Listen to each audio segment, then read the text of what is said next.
For 11 o'clock, we had intensive care paramedics from Footscray and advanced life support paramedics called to an address in Brooklyn to a report a man had been shot. There was also a report that bystanders were doing CPR.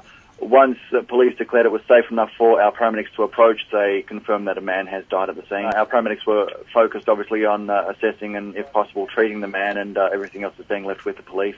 The details are sketchy at the moment. As you said, the speculation is that mature Chaouk has been shot dead. He, of course, is the patriarch of this family, which has come to great prominence in recent months and recent years. You may remember there was a raid back at this Geelong Road home just a couple of months ago by police that have been heavily involved with the Santiago task force, which was set up to investigate a spate of shootings and a war between the Chaouk family and another family. The police corruption, conduct on you and the police. Plenty of police from the operational response unit surrounding the house, as are some members of the Chaouk family. Omar Chaouk, the son of Mature, who was granted bail just a few months back after police raided this house and found guns. There were reports that there is a gunman still on the loose, and certainly there were roadblocks in place, and that was the warning to keep safe and not to go too close to the scene. The house owned by the Chaouk family here in Geelong Road, Brooklyn, is being surrounded by police, and crime tape is surrounding that house. Joining us, John Sylvester, crime writer for The Age. We're going to get a bit of background on the Chaouk family. John, good afternoon. Dennis, how are you? I'm well. There's a bit of history between a couple of families.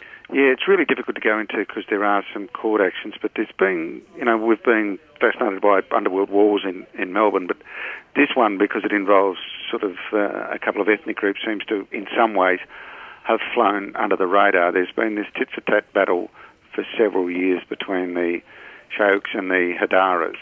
There have been drive-by shootings, there have been threats, there have been bashings and so on that have gone on, God knows how long actually. And how it started, people aren't really sure. But both these families are no strangers to violence. The Chaouks, a few years ago, the SOG raided that very house where Mr. Chaouk died today, and on that occasion, his son, who was a huge man, came down the stairs and attacked a special operations group policeman with a samurai sword, hitting him on the wrist, and the policeman, defending his life, shot this fellow dead.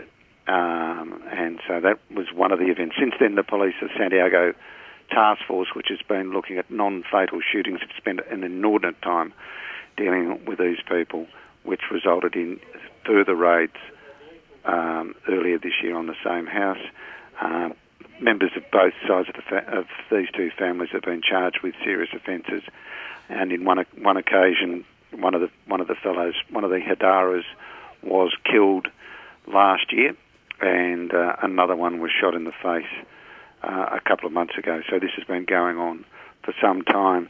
The house in question has had state-of-the-art security.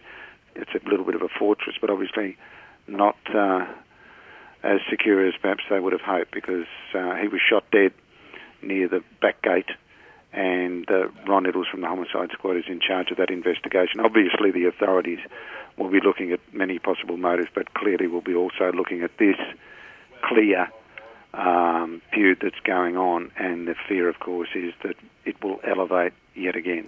Now, John, it's Deb here. Just wondering, there's been a lot of talk that this is the start of a new underworld war, if you like, or maybe not the start, but just a progression. Well, yes, these people are connected in crime and they're shooting each other, so yes, it's fair to say it's an underworld war. In fact, the Broadmeadows detectives more than 2 years ago started an operation called Lasered into a related family, not these two, but a related family.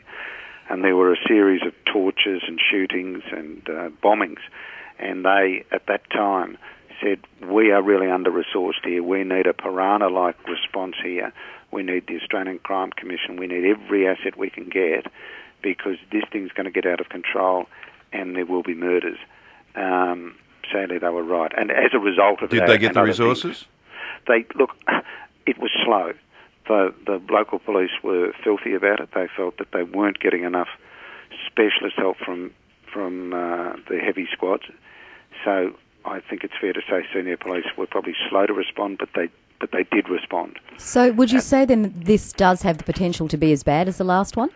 I wouldn't like to flag that. I mean, we're talking about over 20 murders there. This is two particular groups, but the problem being always with these sort of things, and particularly when these people have access to so many firearms and they're so reckless, there is always an increasing chance of innocent bystanders being involved. John Sylvester, thank you. We'll read you in The Age, and of course people will hear more on Breakfast with Sly coming up with the boys next week.